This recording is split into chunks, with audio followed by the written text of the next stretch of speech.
Criticals. Co to vlastně znamená? Dneska se tato nástraha prodává pod mnoha názvy, především jako waftersky nebo balansky, ale ve skutečnosti to jsou neutrálně vyvážený boilies nástrahy. Tento boilies není ani příliš těžký, ani příliš lehký. V čem spočívá výhoda této odlehčené kuličky? Na hodně prochytávaných revírech, soukromých, ale i dneska už státních, kde se ryby opakovaně chytnou a pustějí, tak dostávají určitou zkušenost a potom ty kapři mají určitou obezřetnost a opravdu si dávají velký pozor na to, co pozřou. Představte si, že nahodíte váš boilies, když je těžký, zakrmíte boiliesem kolem té vaší nástrahy, připlave kapr a začne sbírat jednotlivé kuličky. Ale ty jednotlivé kuličky nemají u sebe montáž, nemají u sebe háček, šňůrku, rovnátko, broček a tak dále. Takže ta samotná kulička, i když je těžká, tak má pro toho kapra mnohem přirozenější pohyb. Když kapr připlave k nástraze na vaší montáži, k těžký, a ta ryba si udělá svůj takový mini test, do té nástrahy foukne nebo udělá vír ploutvičkama, jak propluje, tak ta nástraha se zvedne, ale nemá ten přirozený pohyb jako ta volně ležící nástraha. Ale když pod tu montáž dáte odlehčenou kuličku, tak ten kapr, když k ní přijede, udělá si ten svůj mini testík, tak i s tou montáží díky té své odlehčenosti má přirozenější pohyb a s větší důvěrou ten kapr ten boilies nasaje. A v tom je právě ta obrovská výhoda kriticky vyvážených nástrah. Nyní vám ukážu rozdíl mezi klasickou potápivou kuličkou a odlehčenýma kuličkama.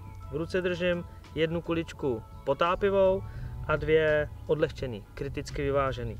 Vzal jsem si tady s sebou válec plný vody, abyste viděli ten rozdíl. Hodím 3 kuličky najednou do toho válce a vidíte, že ta těžká kulička šla rychle dolů, ta další kulička mírně propadávala dolů a třetí kulička pulzuje v tom sloupci a pomalu se dostala nahoru. Jak je to možné? Když se kriticky vyvážené kuličky vyrobí, jsou čerství, tak obsahují víc vlhkosti a tím jsou zatížený a můžou propadávat dolů. Ale postupem času ta vzdušná vlhkost se vypařuje, taky záleží, jak často se ta dozička otvírá. Dojde k výparu, ta kulička se odlehčí a může nám vyjet takhle nahoru. Ale nevadí to, protože za nějaký čas ta kulička do sebe nasaje vodu a postupně klesne na dno a taky hraje roli hloubka, v jaký hloubce je vaše montáž, že čím větší hloubka, tím je tam větší tlak, působí na tu kuličku a zase urychlí to pomalé spadnutí na dno. Kulička, která nejvíc plavala, tu jsem vzal, napíchnul jsem ji na montáž a pojďte se podívat, když se kulička nahodí a celá montáž dopadne na dno.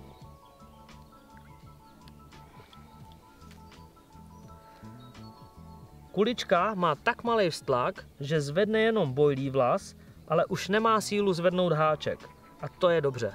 V této pozici už může být kulička připravená na záběr, ale počítejte s tím, že postupem času, jak kulička do sebe bude nasávat vodu, tak stěžkne a hezky se nám položí na dno.